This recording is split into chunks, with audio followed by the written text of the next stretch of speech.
Gambia. The head of state of the Gambia, Mr. Adama Barrow, His Excellency Adama Barrow, his family.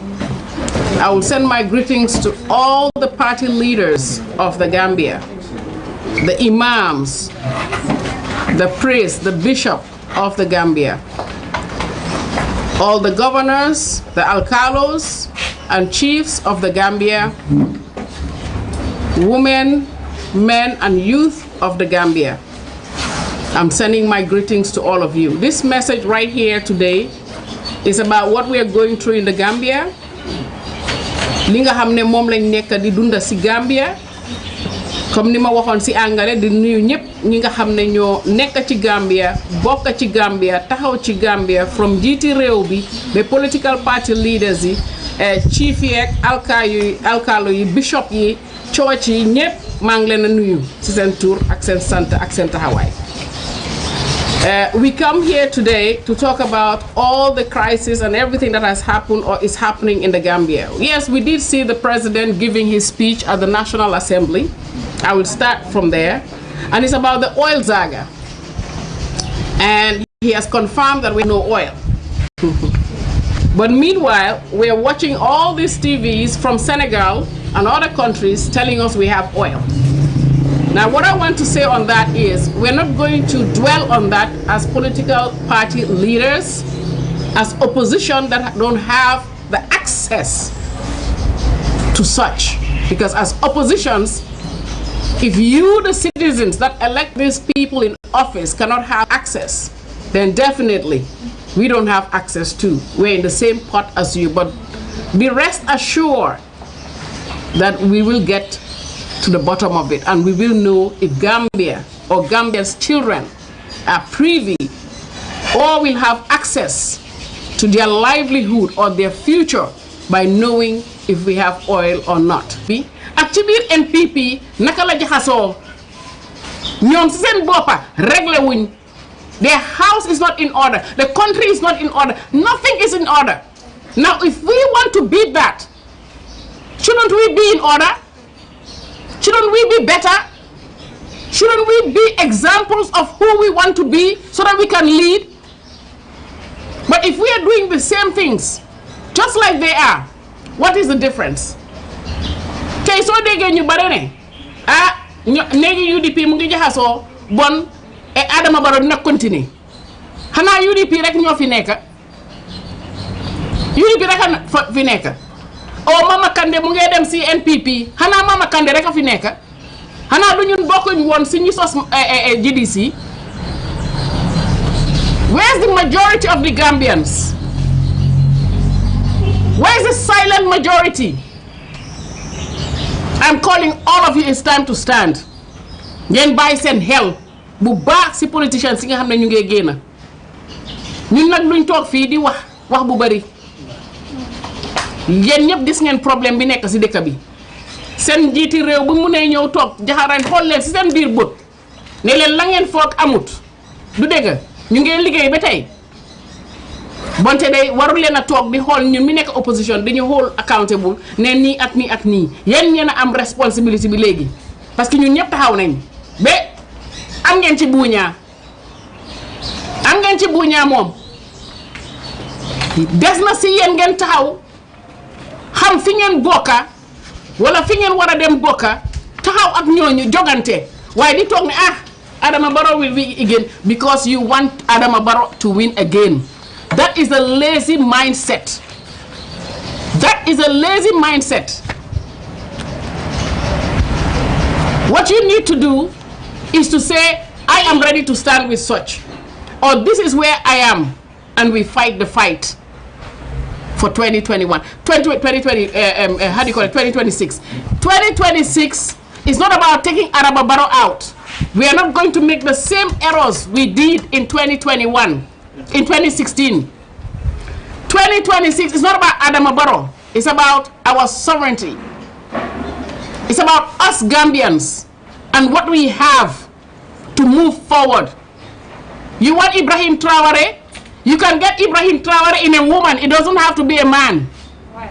You can get Ibrahim Traore in a woman. It doesn't have to be a man, because the men you see, most of them don't have the cojones to do it. Do you understand?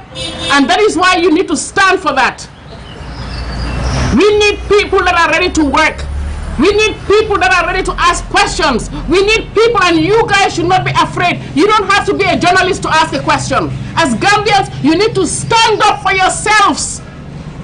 Hey, ñun mun nañoo jël suñ kenn ñu gën a def dellu fi ñoo dellu ñu toog fa di leen seetaan, because yàlla xam na ne dunda bi fii dafa miti. Yàlla xam na ne dunda bi fii dafa miti te nit ñi amuñ xaalis bi. Kuy an $3,000 du mun a jënd saaku maalo right now. Kuy an $3,000 du mun a jënd saaku maalo, du mun a jënd diwlin ak li moo def si biir cin bi pour tooga. Loolu kenn mënu koy sedde yàlla. So Gambians, it is your right to ask questions. If you're in a political party and you cannot ask questions, then get a hell out of that political party. You should be 24/7 in our movement. People challenge us. Prior to him coming in, he challenged. And because he was satisfied, that is why. Right here, the same. And many others. And we are not, we don't fear anyone but the Almighty Allah to answer your questions. Because then just see tanki digger. Gambia is not for sale. Gambia is not for somebody to get rich. Gambia is a sacrifice. So pare pour sacrifice. You lay down for your country. Just like in America, they're laying down their life for their country and call themselves Americans. It's the same way you lay down your life for your country and say, I am a Gambian. I barely tell people I am Aku. Because as an Aku, in our compound, we had everybody working there. Everybody was with us. What we eat is what they eat. Even as we have these people in our compound, when I have to do my chores, my grandmother will make me go and do my chores. Lamin will go and do his chores. Because we are one family. It's not about Lamin, or it's not about Alpha, or it's not about Keba. It's not about tribe. We Akus, you know, we don't have a tribe. We came back home and called ourselves Creoles. Who knows? Look at the geography of West Africa. Who were the majority? Mandinkas, right? Fullers. We lost that identity. Every time, man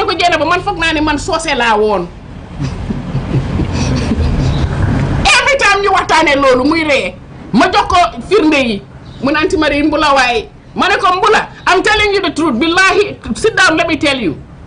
So we don't have that problem. And until you own up, ne Gambian nga fate tribe sibiti, billahi, dinga muna tahaw nga ligéyal sa dika. Billahi, dinga muna tahaw nga xéxal sa dika.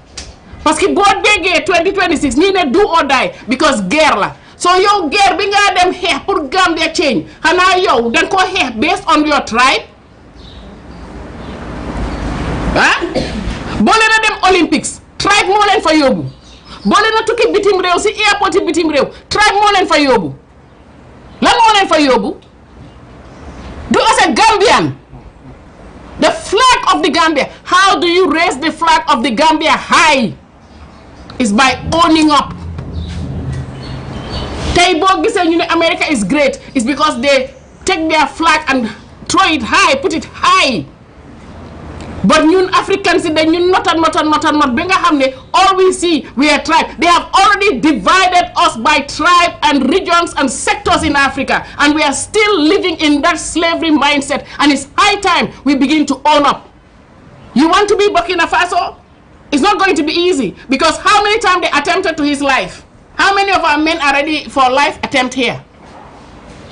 Sen góor yi ngeen am fii ñiy taxaw ñu bëgg a nekk Ibrahim Traoré te gisuma ñu sol mbubi soldat ñaata ñoom suñ leen life attempt bu ñu jógee America jógee feneen ndax they are ready to stand like him and have the guts and the audacity. It will be a revolution, and that's why you need a movement.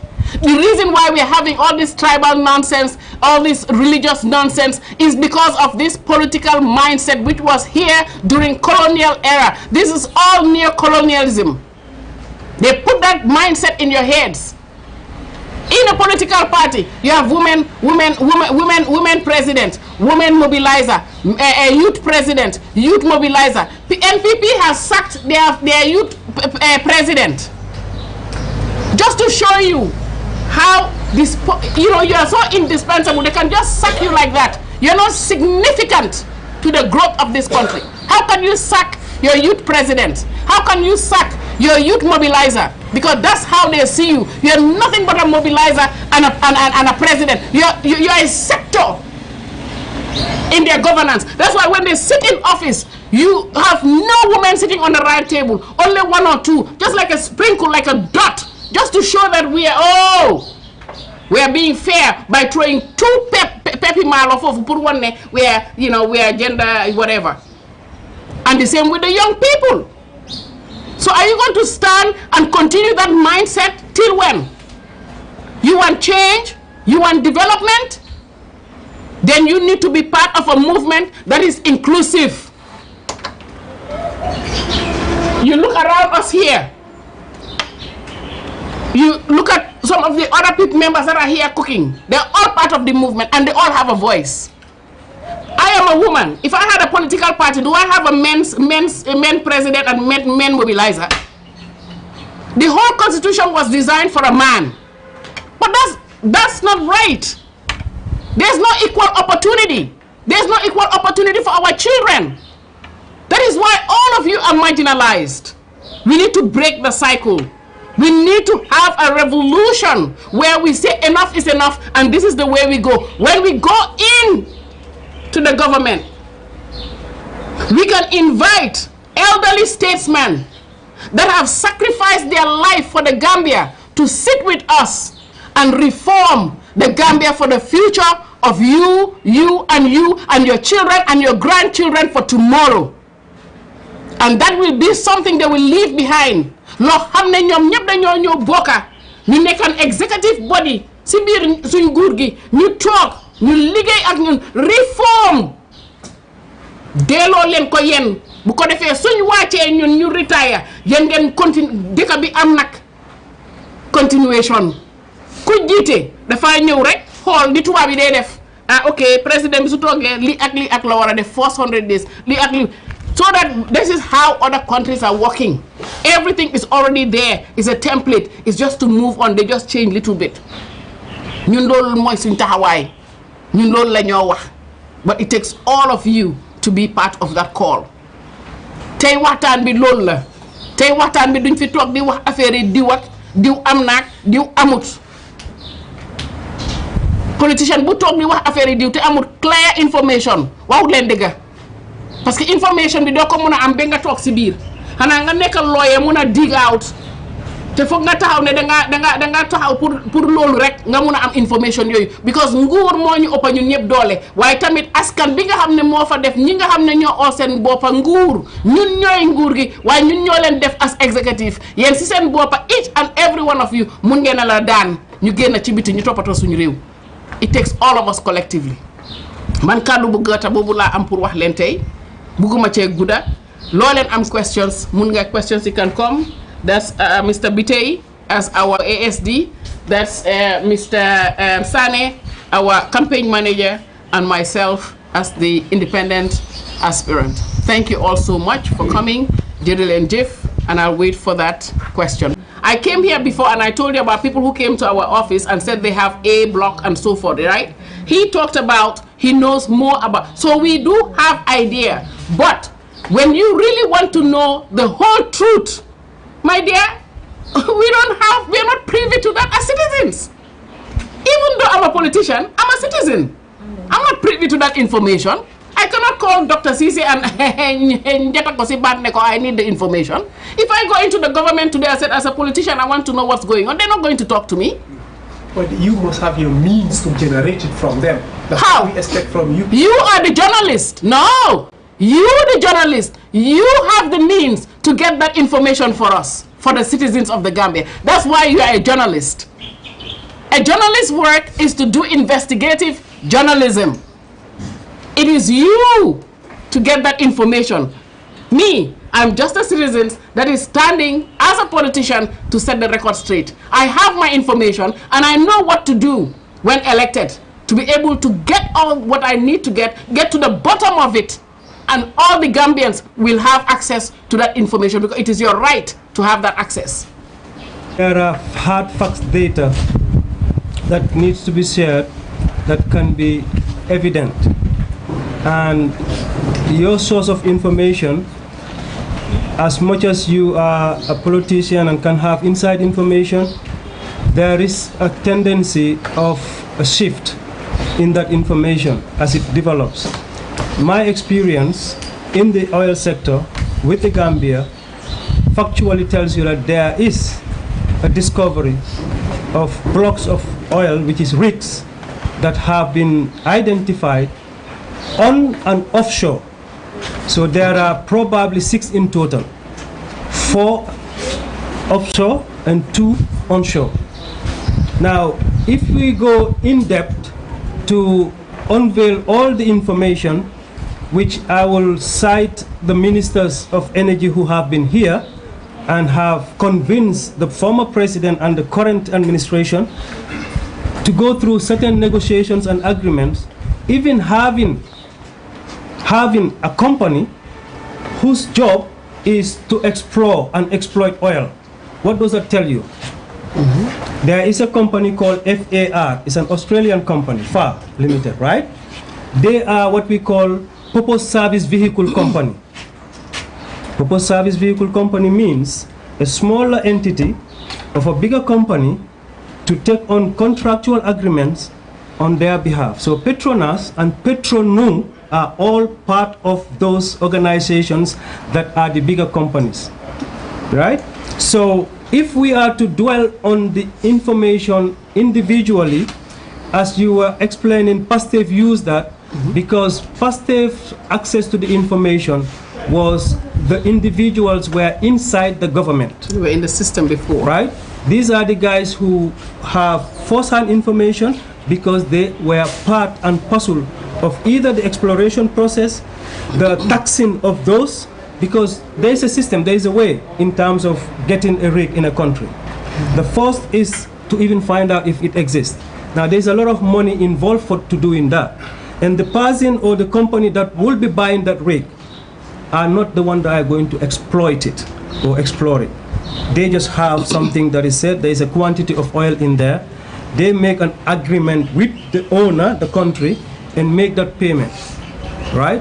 And pledge that they will put a value to that rig to certain extra value. Meaning if they buy it for 10 bill, they will pledge that they will put a value, meaning they will do more extra research and how much they, how deep you have to dig, what kind of equipments are required, what the time frames are, all of that it requires money. They said they will put that on.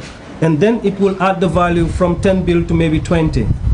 And then they will sell it to onward the actual company that will come and exploit it. Now you have to have a purpose service vehicle in order to cut corners. Cutting corners is where these irresponsible negotiations have been taking place. You will never find a company whose sole responsibility is to exploit oil and come and have an office here at Turntable at the Energy Ministry Energy's building without you having oil. It doesn't make sense. If it does, you tell me. But then we will explore when it comes to political information. We have the right information to share with the people about the oil, about the hospitals, about everything that concerns the Gambia. Okay. Make no mistake. Yeah, we are not a woman. Duma wax lo xamne duma dige te duma wax lo xamne awma ci lu or. Waye suma information bi nga xamne mom la nek di gada dama ko gada te xamne pare na pour liggéey towards lolu when we hit the ground running waaye li ma leen di jox rek is the overall ne lii ak lii xam naa ko lii ak lii xam nañ ko waaye foofu lañ mun a yem parce que nit ki doo taxaw fii di bari wax di wax waxeet te ëllëg buñ toogee yéen mii taxaw fii yéen ay ñëw ne madame when you were there you said so and so and so Pastef loolu moo leen nekk di dal right now dangaa xool lañ wax yëpp because of politics di diggee di wax di bari wax léegi ñu ngi nii every day nga dem ci télévision bi ñu ngi leen a edda ñu ngi leen a waxal so I'm very sorry when we talk based on actually right now the only information boo xam ne moom lañ am waaye li nga xam ne tamit mu ngi ci biir wax dëgg neex yàlla du ma ñëw fii di leen ko wax parce que xaw ma ndax information bu am sax ndax correct na ndax correctut ndax du waaw next question please. Yes. That's what I talk about putting house in order.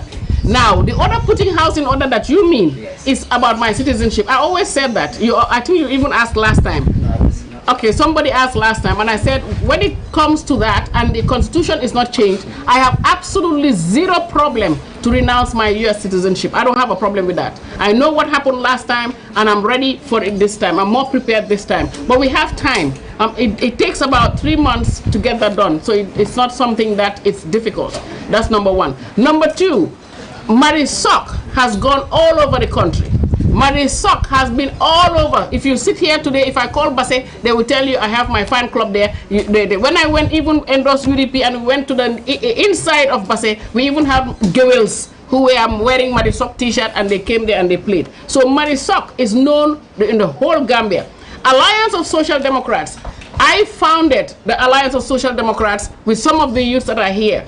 But as much as we founded the Alliance of Social Democrats, I am not the leader of the Alliance of Social Democrats. Why? Because tomorrow, when I become the head of state, I cannot be participating in the outside politics. I need to focus to work. Here, all these political parties in the government, they're sitting there 3 years, 4 years out of the year, they are campaigning, they are politicking. We need to get that out. Alliance of Social Democrats is a movement, it's a pressure group. And this is the leader of the Alliance of Social Democrats. That is Mr. Abdoulaye Biteye. He is the chairman, he's the how do you call it, the leader of the Alliance of Social Democrats. We have done a lot of work to promote the alliance. Yes, because we found it. But we hand the baton over because we can't hold ourselves accountable. So even if Mr. Biteye tomorrow says, I want to get in the government, and I want to put my application to be a minister just like everybody else, because I'm not going to select my candidate. I am an independent candidate, so I'm not going to select my cabinet, right? We are going to have a team of people, and people are going to apply, and we're going to vet and make sure that people not only that have the qualifications but also the experience to get in. And if he feels that he has the experience and put his application, then he cannot lead the Alliance of Social Democrats. Then foog ñu ut keneen ko xam ne kooku mooy nekk ci Alliance of Social Democrats, because Alliance of Social Democrats is a pressure group. So if I may add. Yes, organization. Okay. And it's a movement. We are not a party, we are a movement. The first movement that was registered here since 2019. Any movement that you see is a copycat of the Alliance of Social Democrats. Anyone alliancing or democracy is a little bit chipping from our little name. Chipping here, chipping here. Why? Because digen la, mota higna fula lunyma. Even our logo, some people have started putting birds in their logo. But I'm just showing you that this is Alliance of Social Democrats that has been registered since 2019. And if you look at all our pages, we have been promoting Alliance of Social Democrats registered since 2019. We started it in 2018 and got it registered in 2019. Our manifesto took us from 2018 to 2020 to write our manifesto, which took us 2 years to finish. We have the most intense, brand new manifesto that is for the future of the Gambia. And it's over 70 pages, which we brought down to 50-something pages. So we have done everything that we are supposed to do on our blueprint for the Gambia. So anything to do with Alliance of Social Democrats from here on out, NPP, or whether you are no party, or whether you have been in, as long as you are in Gambian and you have the country at heart and you have experience, you can work with the candidate. Number one. Number two, 2 terms is more, 2 terms is more of what we want right now. I said to you earlier that the Alliance of Social Democrats, when in office, we are going to select leaders that have been here. Maybe the likes of Halifa Sallah, some elderly statespeople that have given their life. Even Ba Usainu, if he didn't make it through, which I don't pray he didn't. I'm not saying that he's not going to make it. UDP, please. Why the man is he can be part of that executive. Te executive bobu nonu moy indi ñi nga xamne ñep dañ am nakatulati xoli Gambia liggéey nañ xeex nañ sacrifice nañ lu bari ci dëkk bi pour Gambia dem kanam ñun buñ toogee man dinaa leen jox opportunity boobu ñu bokk ci li nga xam ne ñun ñëppay toog di bind nag reforms yooyu pour mun a jël dëkk bi nag jox ko suñ ndaw yi parce que foog ñu jagar ko liñ foogoon ne dafa waroon a am 2016 amut waaye mun naa amati in 2026 ma invite leen ñu nekk part of the executive di liggéey ak ñun ñu set reforms yooyu noonu bu ko defee dëkk bi am future loolu mooy mun a yóbbu dëkk bi kanam first 5 years yi bu fekkee ne Mari Sok defut lim war a def the alliance is a pressure group.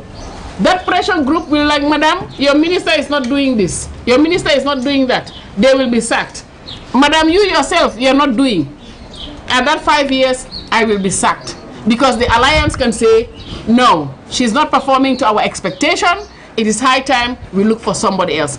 And Gambia has to learn to be able to do that until they have somebody who's ready to work. You see, and what that does, tell su fekkee ne man dama dugal ma ragal ne suma performute dinañ ma daaxa lan lay def dama liggéey because awma fenn fu ma wéeru awma political party awma ñi ñëpp kenn xawma leen suma ministre yi xawma fan leen jógee. What will we do? We will work, but I will make sure my ministers will work, because what if they don't work, they're gonna mess me up. So I don't want anybody to mess me up. So we will all have to perform, and we will have no choice but to perform. But you know, I am asking whether, in your view, President Barrow should contest for the Gambia. No, morally not. I said it many times. I even made a video where I advised him that the people around him are the ones telling him toggle, because what? Ragal menya ling mean binko musli amati. Because some of them have spoiled their career in the eyes of the Gambia. Some of them have completely damaged their career. So they already know their last bus stop is Adama Barrow. And they want to ride that bus another 5 years. Because if nini yahu binjaha hejna Adama Barrow gëna jégar ay yoon gëna jégar lu nekk nit ñi door di faté xam nga ñu door di yër because Gambia dafa am xol yërmande. Sa daw da tok nañ fi mu bëgga wacce ñu ne ko dé togal mu tok 30 years gannaaw ci gannaaw ñëpp ci sonna. Di seen Jaay Jammeh ñi bëgga wacce ñu ne ko dé togal gannaaw ci bi ñëpp sonné mu dem. So su fekkee ne ñun mën nañ ko def sa daw dañu génné ko ñu tok ñu génné Yaay Jammeh. Then who are we not to be able to take the president out? Because you're 3 years nga waxon. You're just transitional. Ñu may la nga ne dédé because of the constitution 5 years la. Te lolu kiko waxon moy ki nga xamné xaritam la papam la lawyer la mo waxon ne déet bu ko fi kenn tudda. Lolu constitutional right am la. Gambians yépp nangul ko constitutional right am la mu def first 5 years. Légui bu démat second 5 years ñepp votal ko mu dem xana légui nak Gambia ñukal biñ ko wara jox nañ ko ba paré. Gambia is not for sale. Gambia du mom moko mom ñun ñoko mom delo nañ la ñukal bayyi nañ la fa ñu votalat la nga dugat bon ñoon def nañ liñ wara def. Kay leen ma wax leen dara dama bëgg askani Gambia xam président bu toogee bu leen liggéeyalay yoon waré fam la parce que lolu la leen wara liggéeyal.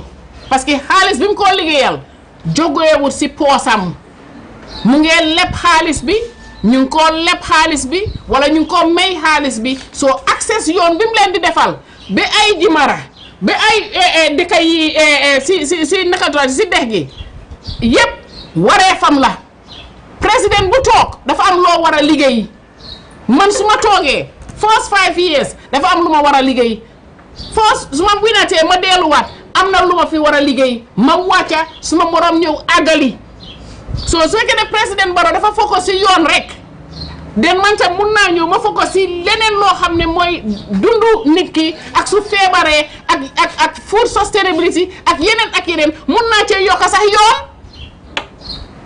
for other areas to have access ma wàcca keneen continuer waaye du pour ne kii jagar na yoon kii tàccu keroog maa ngi nekk di comments suma gars yaa ngi comment because Yankuba brought a caterpillar and everybody was good job, congratulations. Are you serious? What are you congratulating on a caterpillar?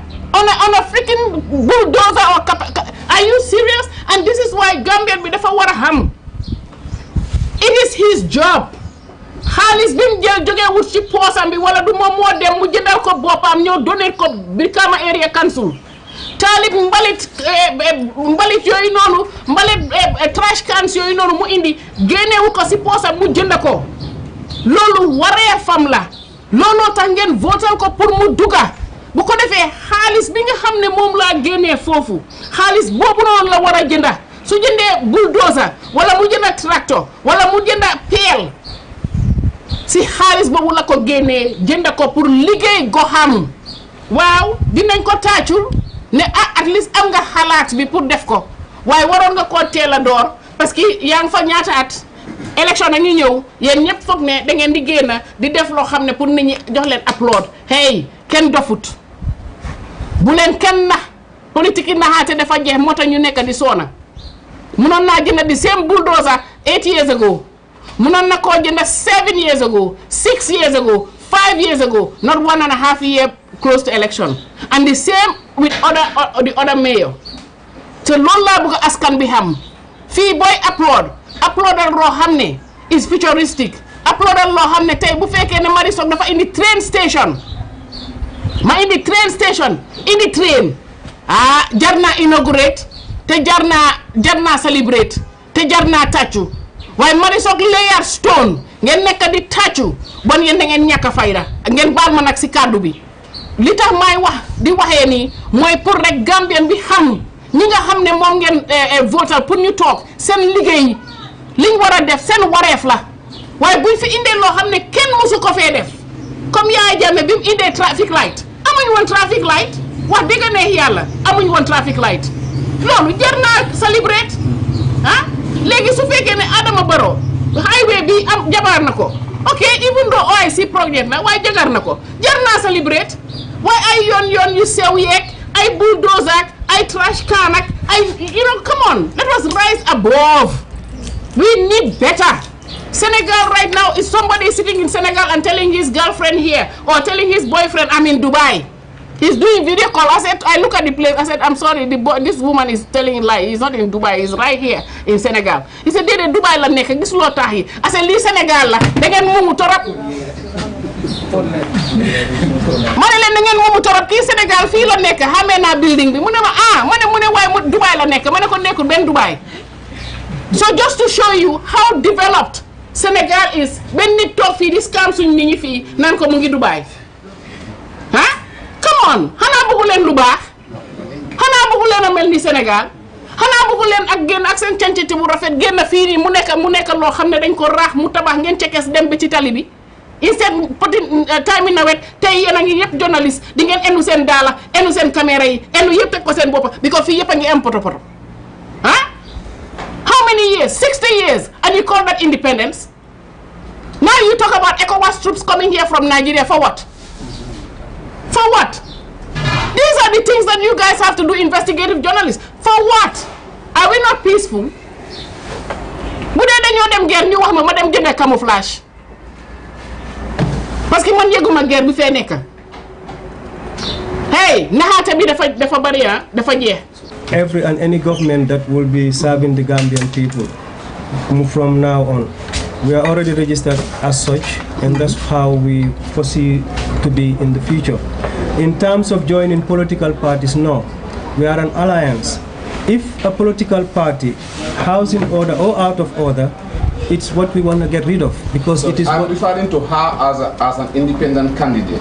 Well, I am backed by the alliance, so the alliance is the one to go and align with parties, right? Not you personally. I am backed by the alliance. She's an independent candidate, but the independence of the candidature is because the movement chose her to be a flag bearer, which can change to be yourself. It can be her. We are not interested in the individual name or the person if they don't fit the bill. Right now, she fits the bill as an independent candidate. When she gets to government and she decides to join another political party, she will be null and void because the constitution would not give her the ability to elect or to appoint ministers. Why? Currently, the 1997 constitution empowers the president to do so. The alliance intention is obviously the reform of the constitution in its entirety, or the bits that we know can be changed by 2/3 of the National Assembly majority. That will involve the president's power to be lessened so that she or he cannot have the power to turn around that in order, when she joins a political party, she cannot still dominate the country because that political party is not in power. And the principles on which she is governing is based on the reformed constitution, which says that a minister have to apply and have to have certain attributes and characteristics and credentials in order for the chosen, the selected state individuals that we will use not as a think tank but similar to think tank. They will vet and do the recruitment process of the ministerial post. Similar powers will be bestowed on them and similar responsibilities for through the constitution will then be applied to the president right down to the ministers and the police officer who stands on the road. So the nature in which joining parties are is the reason why we say enough is enough. No more political party to run the Gambia. We want movement ideology because political parties have failed and kept failing. And the notion of political party is you are part of a political party, you have a constitution and you are satisfying that political party. The president chosen by the movement is not going to run the movement's constitution. No. Right? It's going with the Gambia's constitution and it's not there with the political party. It's not there with the movement to do whatever she wants. She cannot use that to change a minister. She cannot do that to appoint anybody from that political party. She can't join that party. She's independent. She's a citizen. She don't have to be in the movement again. She's not even in the movement anyway. Right? But when she joins a political party, that political party has no power. The constitution has been reformed, right? Yes. Right now, if the constitution is reformed and doesn't give her the power to appoint ministers, she cannot manipulate the system. Yeah. Unless then the constitution have to go back to the people and have a referendum. Yeah. If the people are blind enough to say, yes, we want to go back to the dark old days, then they can come back. That's the population. But we are going to tell the population, connect with them on the right information in terms of awareness of what exactly the system of government we have in place. Does that answer your question? When you want change, you cannot keep repeating the same things and thinking that there will be change. The coalition went in, they allowed him and came out and said none of us should talk about 3 years. If they would have stuck with what they sold to you and me, that it's just a transitional president, then we would not be in this situation. Because then 3 years, Muwacha, then we would have gone into a real election after the 3 years, and then now that president that won at the 3 years could have now done his 5 years, and now probably even going back to elections to go to the other 5 years. But they said no, give him the opportunity, it's his constitutional right. They went back to the constitution and failed on the agreement. Gor rek la muna don. Waye bu fekke ne amulo kaddu wala do gor mun nga dem nga or. Understand nga? Man nak jigen la duma mëna tok fi ñi ñep nek suma gannaaw ñep taxaw ak man ma dugga be ci biir di oraté ne dédé légui nak dama dugga man tam dama form suma own political party. Number 1, number 2, jigen ñun dañ gawa maget. To mënu ñoo yaga ci place tok fofu na dañoo kurtu di liggéey. Bu ko nañoo paré ñu retire mëna fa ak suñ seti ak suñ seti liñ bëgga def moy régler problème bi régler li nga xam ne moo fi am 2016 te duñ ko def ñun kenn am na ay kilifa yoo xam ne macha allah bugga nañ dëkk bi bugga nañ réew bi xeexal nañ réew bi ñeena am na ñoo xam ne tëj nañ leen dik réew bi ñii ñëpp dañ leen a invite ñu toog ak ñoom ñu réforme suñ dëkk bi pour yéen mi taxaw fii tey pour seen ëllëg ak seen njaboot yi